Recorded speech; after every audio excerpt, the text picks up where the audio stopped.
Olá, pessoal. Nós vamos começar hoje o capítulo 5. Tá? O capítulo 5 fala sobre a classificação das plantas e suas formas de vida. E aí eu vou, novamente, compartilhar uns slides, né, para ficar mais fácil a gente dar prosseguimento a esse capítulo. Né?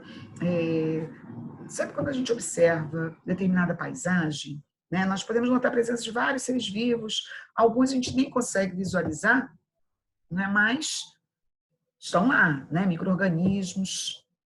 Deixa eu colocar aqui na apresentação, tá? Micro-organismos, mas são muito importantes quando nós vimos lá o ciclo do nitrogênio, nós vimos como esses seres microscópicos, né, as bactérias, são importantes, né, para fixar o nitrogênio e aí na cadeia alimentar. Bom,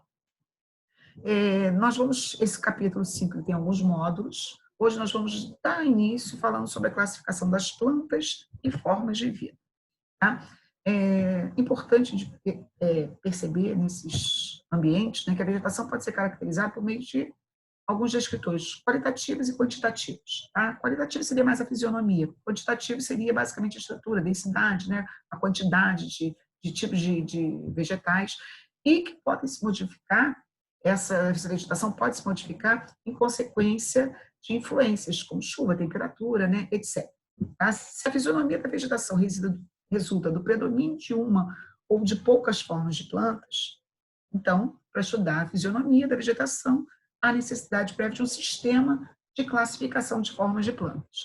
Tá? Então, primeiro, voltando aí, o que seria fisionomia? É a aparência geral, né, grosseira, né, da vegetação, resultante do predomínio de plantas com uma certa forma. Por exemplo, se são árvores, são ervas, são arbustos, né, basicamente. Então, o conceito de fisionomia da vegetação foi introduzido por Humboldt em 1805, logo após ele ter voltado de suas viagens, onde ele observou essa grande, né, variedade de biomas, né, que a gente encontra aí nas diversas regiões.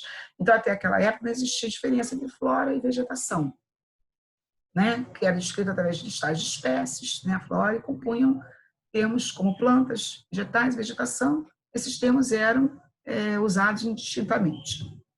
E aí a gente chegou à classificação que o livro adota, que a gente vai seguir também, tá? Que seria essa classificação de Rosquet. Tá? Ao longo da história, então, diversos cientistas contribuíram para a elaboração de sistemas de classificação biológico para plantas, mas em 1934, esse naturalista criou um sistema simples e eficiente para ordenar espécies vegetais segundo suas formas de vida. Então, está aqui, ó. O sistema de Rosquet, tá?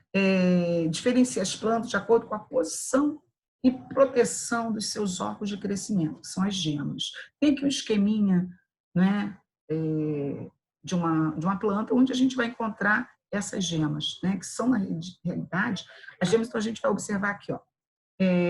Aqui tem, no ápice, vocês podem ver aqui, sozinho, aqui. Então, aqui tem uma gema na extremidade, né, no ápice do caule, que seriam as gemas apicais. A gente pode encontrar gemas nas laterais do caule, como se fossem uns nódulos, onde a gente vai encontrar essas gemas, e podem estar também aqui, ó, na parte, lá na extremidade da raiz, tá? Que seria também. Essas gemas contêm um tecido, esse tecido a gente chama até de meristema, e essas células têm grande poder de divisão. Como tem grande poder de divisão, também tem capacidade de crescimento. Tá? Deixa eu voltar aqui. Então, é importante, né, a gente até, nós vamos ver que alguns fatores podem estimular o desenvolvimento dessas gemas. Né? Agora, principalmente estímulos hormonais. Então, às vezes, quando tem mais água, mais sol, menos sol, ou seja, elas vão estar aí condicionadas a esse desenvolvimento. Bom, de acordo com o Roquer, tá? Existem algumas formas de vida que é exatamente o que esse capítulo vai falar um pouquinho mais, as formas de vida desses vegetais. Então, tem aqui, ó, 5 formas de vidas diferentes. A gente pode chamar, tá? Aqui tem até representados nessa variedade, vocês podem ver que essas plantas, elas diferenciam quanto à altitude, tipo de caule, inclusive. Então, tem alguns caules que são mais rígidos, né? Como se fosse tronco, né? Um caule mais lenhoso. E, às vezes, algumas outras plantas de menor porte, geralmente elas têm um caule mais flexível, que a gente pode chamar de haste. Então, tem aqui os 5 grupos. Um grupo são as fanerófitas. Tá? Na realidade, as fanerófitas são plantas que têm a estrutura de reprodução mais visível e que têm as gemas, tá? Se vocês observarem aqui, elas são, em geral, de maior porte, e essas gemas estão geralmente acima, pelo menos, de 25 centímetros do solo. E aí vai ter em outros pontos, né? Mas, basicamente, seria no mínimo como se fosse nessa posição. A forma de vida chamada de caméfitos, que tem gemas, vocês podem ver aqui, ó, aqui seria A, tá? As fanerófitas. Essa aqui, ó, B, seriam a vegetação do tipo caméfitos, com gemas situadas acima do solo, mas elas apresentam um caule mais macio, mais herbáceas, né? E, geralmente, essas plantas, elas vão até 1 metro de altura. Tá? E algumas vezes, podem ver aqui, elas são caules até rasteiros. E as hemicriptófitos, com gemas protegidas ao nível do solo. Então, vocês podem ver, ó, tem gemas aqui ao nível do solo. Tem os criptófitos, que vocês vão encontrar também, né, em outros livros, chamados de geófitos, que tem o caule, vocês podem ver aqui, tá? O caule está subterrâneo. Então, quando a gente fala bananeira, né, alguns têm como se fossem uns nóizinhos aqui, as gemas subterrâneas. Tá? Então, as gemas ficariam abaixo do solo. E tem os terófitos, plantas anuais, com sementes, sobrevivem geralmente numa estação. Tá? E o livro ainda cita, né, algumas outras variedades. Mas, aqui, ó, nós vamos falar em relação a esse sistema de classificação utilizado também pelo IBGE. E nesse sistema, as espécies, né, eles vão considerar a fisionomia dessa vegetação e as suas interações, ou seja, no ecossistema. Então, a gente diz que esse sistema de classificação do IBGE é fisionômico-ecológico, exatamente porque vai analisar, né, ou levar em consideração tanto a fisionomia quanto essa interação. Tem aqui um exemplo, inclusive os outros módulos eles vão abordar as variedades dessa vegetação. Tá? Então, aqui, por exemplo, se a gente leva em consideração, isso aqui é um exemplo. Então, tem aqui, vou até pegar um mapa, né, da vegetação brasileira, que nós vamos estudar nos outros módulos todas essas variedades de vegetação. Então, tem aqui, ó, floresta ombrófila densa. Se a gente leva em consideração, né, toda vez que a gente falar em floresta, a gente vai ter uma grande variedade de estruturas, principalmente árvores. Né? Então, toda vez que falar em floresta, você tem aí área com grande densidade de árvores. E aí você tem ombrófilas e estacionais. Tá? Ombrófila seria quando você tem um ecossistema com... tanto que essa ombrófila é chamada também de pluvial, quando você tem uma grande incidência de chuva. Tá?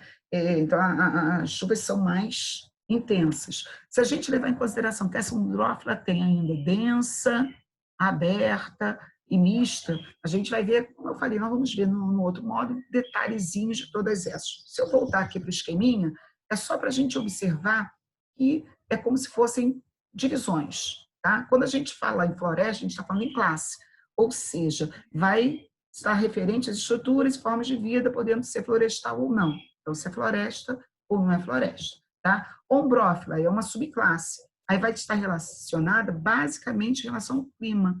Então, você tem, no caso, né, as ombrófilas, você tem aí uma intensidade de chuva maior. Tá? Então, quando a gente fala em floresta ombrófila, então seria grande incidência de chuva. Se é densa, tá? Então você tem aí as florestas ombrófilas, elas podem ser densas, elas podem ser abertas ou mistas. Então, por exemplo, aqui seria referente às adaptações fisiológicas, né, das plantas e a fertilidade do solo. Então, como eu falei, pode ser densa, aberta ou mista. Densa quando você tem uma grande quantidade de vegetação na área. Tá? Então, é como a gente fala de densidade demográfica, concentração maior. Tá? A aberta é quando você tem, na realidade, aquela de transição.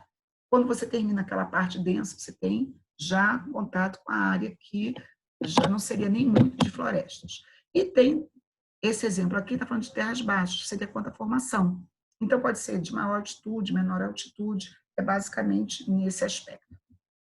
Se a gente leva em consideração, como eu falei, a classificação, tá? A gente vai utilizar aqui 12 fitofisionomias. Então, na classificação do IBGE, nós vamos ver 12 diferentes aspectos fisionômicos da vegetação. E aqui, como nós vimos, essas formas de vida. Esse módulo vai ser bem de introdução, bem simples, é só para vocês terem uma ideia do que nós vamos ver nesse capítulo. A próxima aula ela vai ter maior quantidade de informações, nós vamos falar sobre esses 12 ambientes, tá, de vegetação. Ou até, ser breve, tem até uma questãozinha importante. Na história da humanidade, verificou-se necessidade constante de agrupar os organismos e os ecossistemas. E aí foram criados sistemas de classificação. Uma perguntinha que, inclusive, tem uma pergunta semelhante no livro, né? Por que a criação de sistemas de classificação biológica é tão importante? A gente não pode esquecer que o planeta Terra apresenta vasta variedade de seres vivos terrestres e aquáticos. E devido a essa enorme complexidade, né, de ecossistemas e organismos, os seres vivos, os seres humanos, né, foram criando, ao longo da história, sistemas de classificação que auxiliam basicamente na organização desses seres vivos em categoria. Mas o objetivo principal dessa classificação biológica é a compreensão das relações e dinâmicas, né, das relações dinâmicas existentes nos diversos ecossistemas. Para finalizar, deixa uma perguntinha aqui sobre o que a gente viu nesse módulo. Tá? Tem aqui uma tirinha, tá? Fico até com vergonha quando vejo essas coisas. Não é isso? Desmatamento, corte de árvores. E aí ele observa que tem algo surgindo aqui, um brotinho. Aí a pergunta, por que acontece, mesmo em caules cortados, o surgimento, às vezes, de alguns brotos? Aí a gente tem que voltar lá à questão das gemas. Tá? Se eu voltar aqui aquela imagenzinha das gemas, a gente vai ver que no caule a gente pode encontrar gemas na extremidade ou nas laterais. Então, o posicionamento das gemas pode estar mais próximo do caule, ela tem distribuído no caule várias gemas laterais. E isso é condicionado basicamente por hormônios. Então, algumas árvores, por exemplo, os caules, né, tipo tronco, né, mais lenhosos, eles têm essas gemas laterais, só que elas ficam geralmente adormecidas. E aí o que acontece? Você corta algumas gemas que estavam ali como se fossem dormentes, elas podem começar o seu desenvolvimento. Então, é possível voltar aqui que surjam alguns brotos, né, algumas ramificações, alguns ramos, a partir desses pontos onde a gente encontraria essas gemas, que contém meristema, que teria grande capacidade de multiplicação celular e, consequentemente, de crescimento. Tá? Nós vamos parando por aqui e eu espero que a gente possa, né, continuar e vocês deem façam os exercícios que a gente vai, na realidade, continuar na próxima aula. Tá? Um beijo para vocês e até a próxima.